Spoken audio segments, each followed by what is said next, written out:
Rolling Stone wants all the smoke today. So Rolling Stone, one of the biggest music publications, you know, they've got a huge platform, they got a big influence on the industry. They decided to really dive into the deep end and put out a top 200 rap albums of all time. Now, obviously going into this, Rolling Stone, not exactly known for their rap coverage. I'm interested to see kind of how they rank things and what the thought process was going into it all. But I will say normally, like whenever these conversations get asked to me, whether it's like podcasts or interviews or even just like talking with other artists, other content creators around hip hop, like I always do enjoy the discussions that come from them. You know, it can lead to some good thoughts, some interesting topics. And what the fuck? Oh, so that's how we're starting, huh?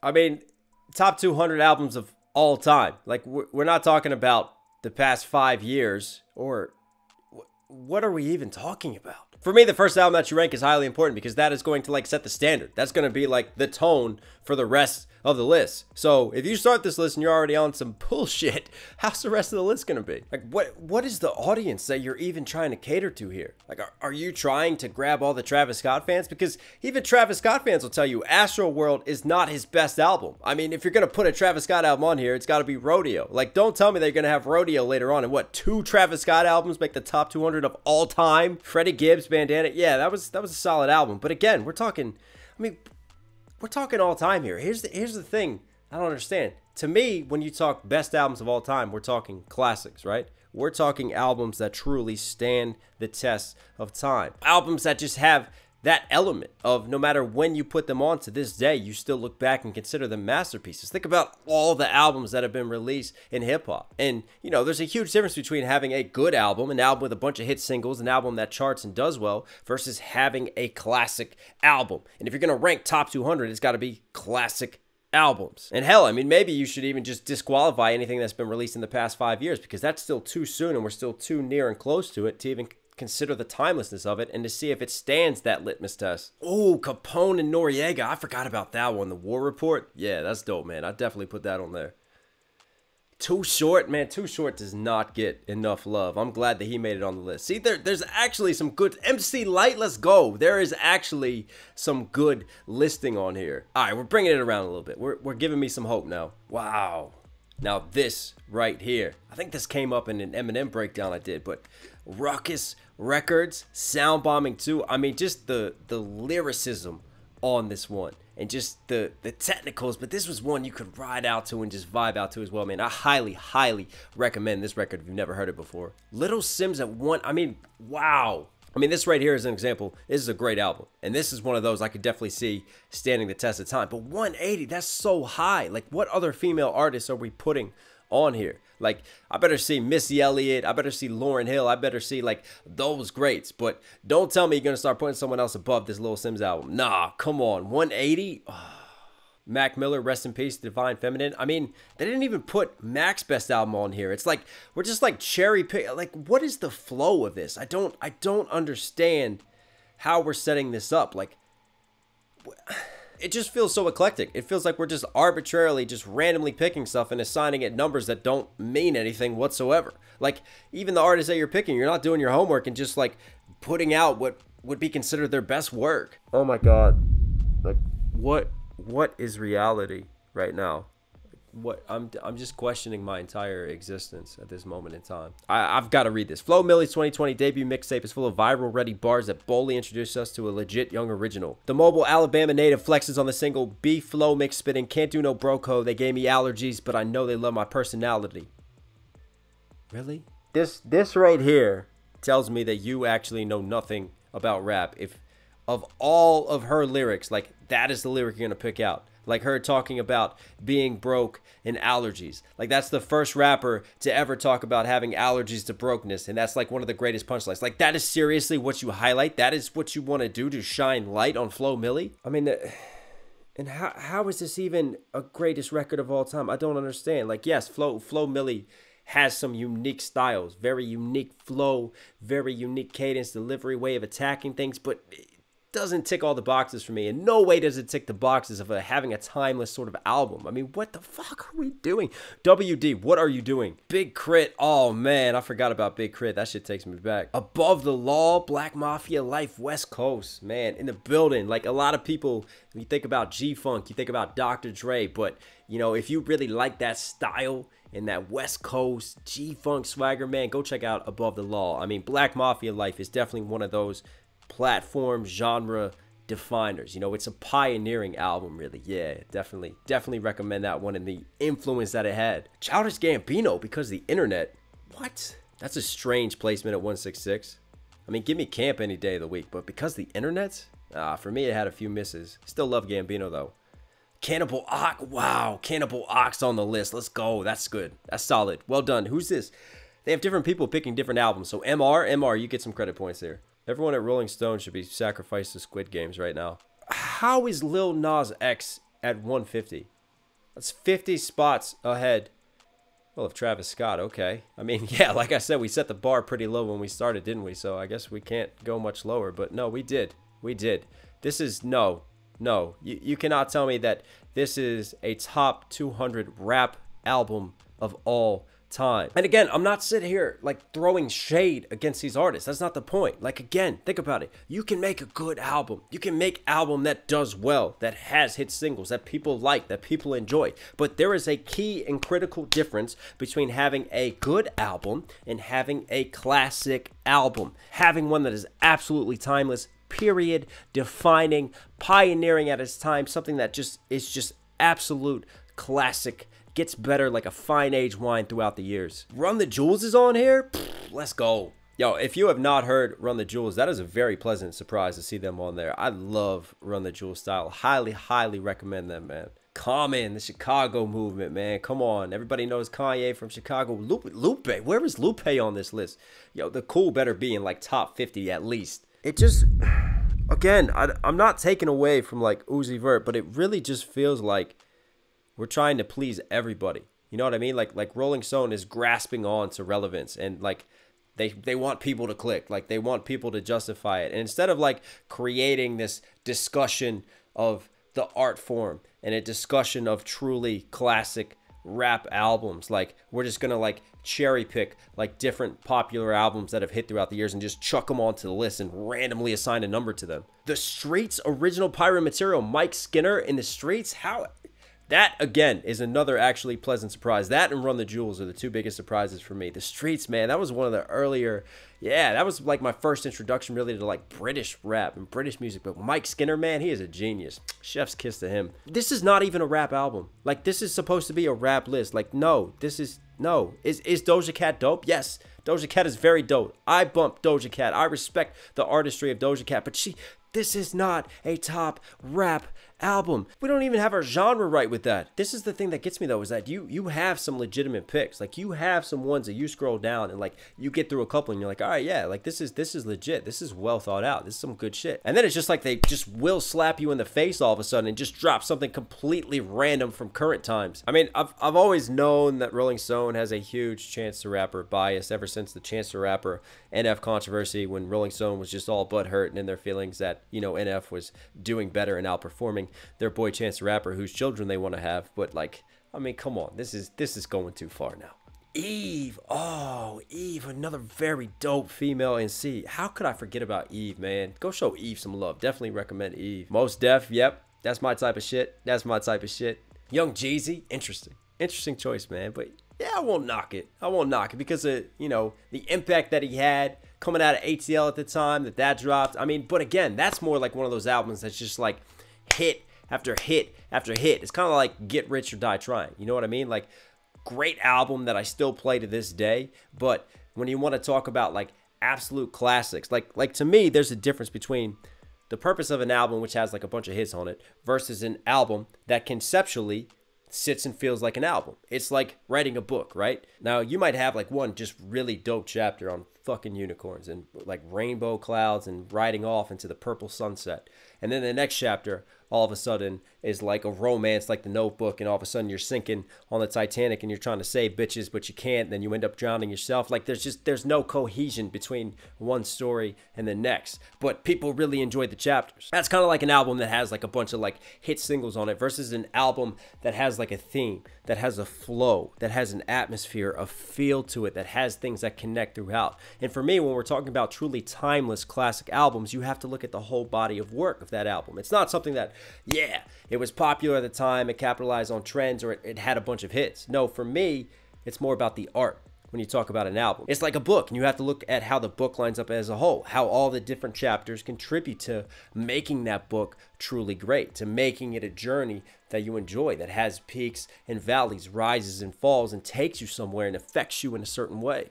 Company Flow, Fun Crusher Plus. Now again, what we just talked about, you want to talk about like pioneering, just like great albums and feels. I mean, this was experimental. This was something different for its time, very groundbreaking. Yeah, this is something that if you're a hip-hop head, I definitely recommend you go check out. Hey, Eminem finally makes an appearance. Alright, seriously, who the fuck made this list?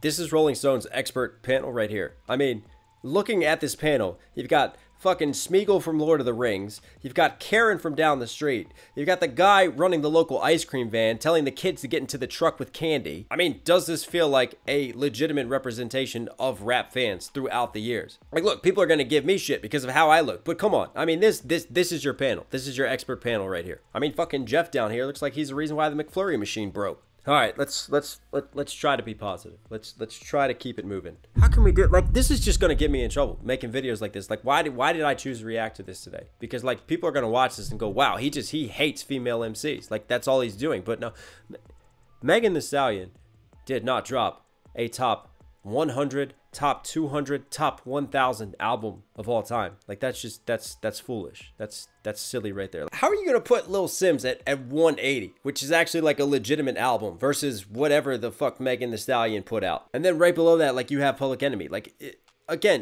what pisses me off is that what's going to happen is because of the way that they've just made this list, and because there's just like no thought process to the numbering, like you were going to naturally to compare who they're around. So then we start talking about like classics, you start talking about Public Enemy. Now you're going to start encouraging people to compare Megan Thee Stallion's Fever to Public Enemy. I mean, what are we doing? No Name, I mean, that's a okay, see, that's what I'm talking about though. Like, instead of giving us a list of something that where you like explore art, and like if you want to put someone on who's dropped an album in like the past 5-10 years, like you could move the needle and you could get interest on like some very dope concept albums, some very creative artists who really put together, you know, very respectable albums, versus just grabbing what the fuck pop culture said was good and whatever was popular at the time and just throwing it onto this list. Like, it's such a mishmash of things. I mean, those of you who like Logic, right, his No Pressure album paid homage to this very album, Midnight Marauders. A lot of the interludes sounded similar to the interludes on this one. I highly recommend Tribe Called Quest, guys. I mean, listen, look, for the impact that they've had, for the influence that they've made, for all the people who've tried to follow in their footsteps, yeah, I get that. I get them being on the list, but it is high in the 50s. Kanye West, The College Dropout, one of my personal favorite Kanye albums. How many Kanye albums have we seen? I probably would put The Chronic a little higher. The Carter 3 above The Chronic, though? Ooh. Again, I love Wayne, but we're talking about like cohesive albums, right?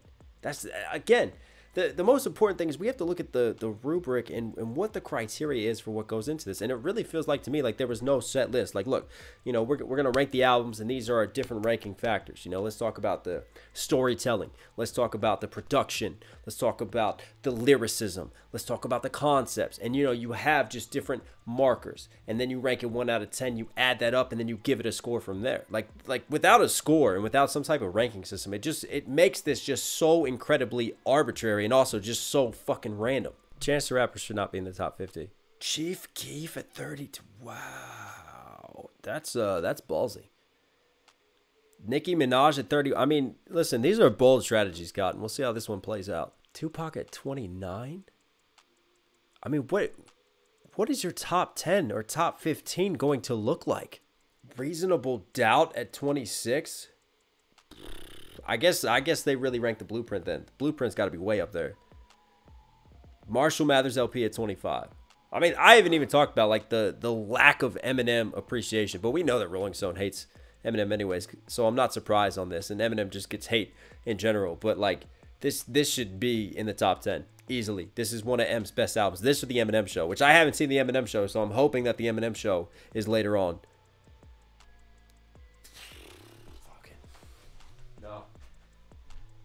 Nope, that's it. I quit. I quit at life. How is one of the greatest? I mean, this isn't even me. Like, this isn't even my opinion necessarily. This is just general consensus within the rap community. Like, Illmatic is a top 5 album. Easily. Top 5 album. No discussion. Like, we don't even need to have a fucking discussion on this. And you're putting it at 24?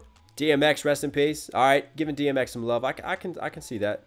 But again, like DMX, It's Dark and Hell's Hot does not deserve to be above Nas's Illmatic. That's not how we should be ranking this. Again, Lil Wayne is super, super dope. I love the Drought 3 mixtape. I love any of Lil Wayne's mixtapes, but they're a mixtape, bro. They're not even an album. Like, I've seen a couple of these now where you take mixtapes and you're putting them on here and you made a greatest album of all time list. You can't make a greatest album of all time list and have a fucking mixtape on it. That doesn't make any sense. Like, I'm going to rank a bunch of fucking oranges and all of a sudden I'm just going to throw a random fucking kiwi on there because I can. Future at 20? I mean, I could see putting Future in the top 50, right? Because of his impact and what he's done. Like, I do respect Future, but top 20. There it is. Mad Villain, MF Doom. Listen, if you have never ever heard MF Doom, after this, do me a huge favor. Go listen. Go listen to this one. Go listen to any MF Doom album, but definitely Mad Villainy. Gotta listen to Mad Villainy. Like, I highly, highly recommend the super villain MC known as MF Doom, man. What a great lyricist. I'm glad he's on there. No, this is like the 200th Kanye West album now.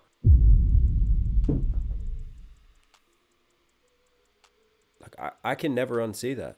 What the fuck are we even doing now? Like, I gotta go back and just see what we passed real quick. So we passed MF Doom, right? You passed DMX, you passed Lil Wayne, you passed Nas, you passed Eminem, you passed Jay-Z.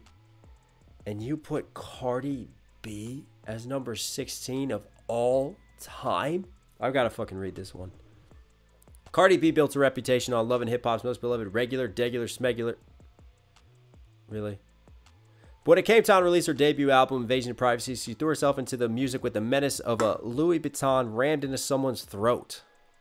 Spicy. Blah, blah, blah, blah. That set Cardi on course for a history-making career. The greatest achievement of the LP is how it coalesces into a full, unflinching portrait with songs like Best Life and the mega smash I Like It, filling in the details of her rise from strip clubs to reality show fame to hip-hop royalty. I Like It.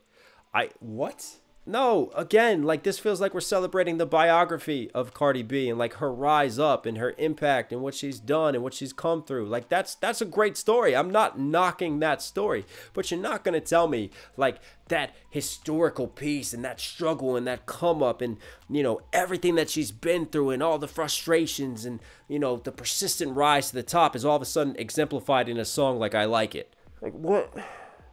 What are you trying to train people to listen for here? Like, what, again? And here's the problem again, because of how just random these fucking numbers are assigned. Like, what you're going to do is you're going to look at Cardi B, right?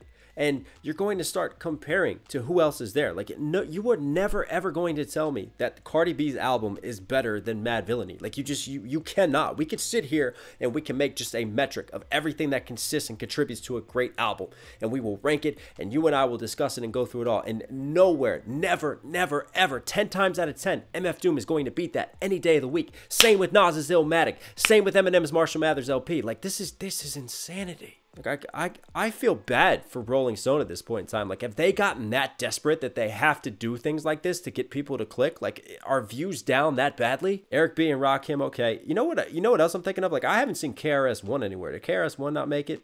Ghostface Killer, yeah, okay. What? How did Dr. Dre's 2001 go above The Chronic? That just, no. Lauryn Hill, The Miseducation of Lauryn Hill, very dope album. I wish we got more music from Lauryn Hill, but never will. Tribe Called Quest, back in it. Yeah, okay, they deserve to have a few representations. Wu-Tang, yeah, easily a top 10. Missy Elliott? See, this is where I take Nas Illmatic, and, no, Nas is even higher than that. What am I saying? Another Kanye album? Listen, again, Kanye West is just, he's so creative, The man is a visionary. I love how each and every album, like, he's done something completely different. Like, he's not afraid to evolve, to experiment, to try new things. But, you know, you can't take every single Kanye album that's ever been dropped and just put it on a top 200 of all time list. I'm not allowing it. Kendrick Lamar, To Pimp a Butterfly, certified classic right there. Public Enemy, classic. Jay-Z, oh, okay, that's where they put the Blueprint, right? So Blueprint's in the top 3. Outkast definitely deserves to be in the top 5. Andre 3000, still top 5 MC. Top 5 MC of all time for me, Andre 3000. So if Jay-Z's 3, Outkast is 2, they had Nas way up there, they had Pac way up there, who's going to be, it's got to be Biggie then, right? It's got to be Biggie. Biggie Ready to Die, number 1? I mean, who funded this? Did Puffy pay them to write this? Listen, Ready to Die is a top 10 hip-hop album of all time. But how can you have, like, Pac, All Eyes on Me, like, in the 20s and put Big at number 1? What? And Illmatic is not anywhere. Like, Illmatic should be in the top 5. Like, your 200 ranking was Travis Scott. Your number 1 ranking was Biggie. Like, you've already disqualified yourself and everything that's in between because of how you just set up and just fucked up this list so badly. Well, that was fun.